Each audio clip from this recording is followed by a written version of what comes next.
যাদের দাড়ি নাই তারা ইনশাআল্লাহ দাড়ি রাখবে, এরকম অনেকবার বলেছে নাকি বলে নাই?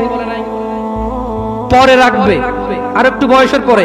ছি ছি ছি ছি ছি ছি ছি ছি ছি, এমন হাজার মা বাবা পাওয়া যায়, ছেলেটা দাড়ি রেখেছে, অ্যাসিডছিতে পড়ে, বললো যে এখন রাখিস না, কলেজে উঠলে রাখিস। ওই মা, তোমাকে বলি, তুমি তোমার ছেলেকে আদর করো না? ছি, মিথ্যু মা। আরে তোমার মতো মারা মাইশাকে হত্যা করে ফেলেছে পরকিয়া করতে গিয়ে। তোমার চাইতে মাইশার মা অনেক ভালো ছিল, মেয়েকে হত্যা করেছে, অন্তত ইসলামে তো বাধা দেয়নি। আমি বলছি না খুন ভালো, আমি বলছি না খুন ভালো, আমি বলছি না খুন ভালো, আমি বলছি তোমার চাইতে ভালো সে তার মেয়েকে হত্যা করে নিজে অপরাধী হয়েছে, মেয়েকে তো অপরাধী করেনি, করেছে।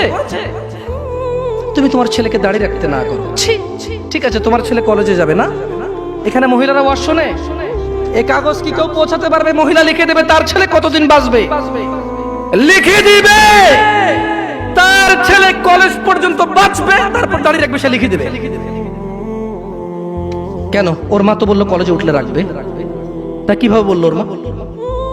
আপনি বলছেন যে কলেজ পর্যন্ত বাঁচবে কিনা লিখে দিতে পারবে না, তাহলে ওর মা কিভাবে বলে কলেজ উঠলে রাখবে? এই ছেলেটা কিভাবে বলে আর একটু বয়স হলে রাখবে? ও তো জানে ও কতদিন বাঁচবে, ঠিক এই জন্য নির্ধারণ করছে যে আমি তো 200 বছর বাঁচবো, ওকে 150 বছর করে রেখে দেবো। এরকম না হলে সে কিভাবে বলে সে পরে বাঁচবে? ইয়া শিবাব, تعال إلى المسجد، تعال إلى الله جل وعلا। তাকে যখন বলা হয় মসজিদে এসে, সে বলে পরে। লিখে দে কবে কতদিন বাঁচবি রে তুই, লেখ। এই ছেলে লেখ। হাসতেছেন, হাসতেছেন, ইন্না লিল্লাহি। সে বলে পরে। তার এই কথাটা মিনিং করে সে জানে সে কতদিন বাঁচবে, তাই সে পরে এক সময় করে এসে দিবে। ইন্না লিল্লাহি ওয়া ইন্না ইলাইহি রাজিউন। কত বড় মারাত্মক কথা! হায়াতের মালিক কে? গায়েবের মালিক কে?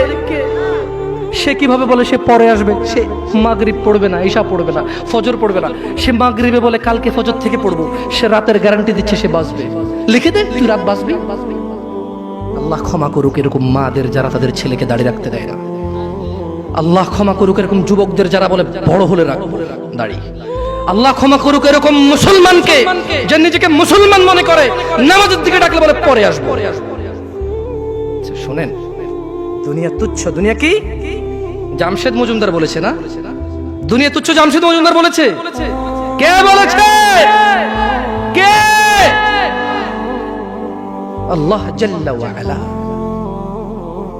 রব্বুস সামাওয়াতি ওয়াল আরদ, যিনি জমিন এবং আকাশের মালিক, তিনি বলেছে দুনিয়া তুচ্ছ, খেল তামাশার বস্তু। আর আল্লাহর কাছে যা আছে তা উত্তম, তা স্থায়ী। অনুধাবন করবে না তোমরা, অনুধাবন করবে না।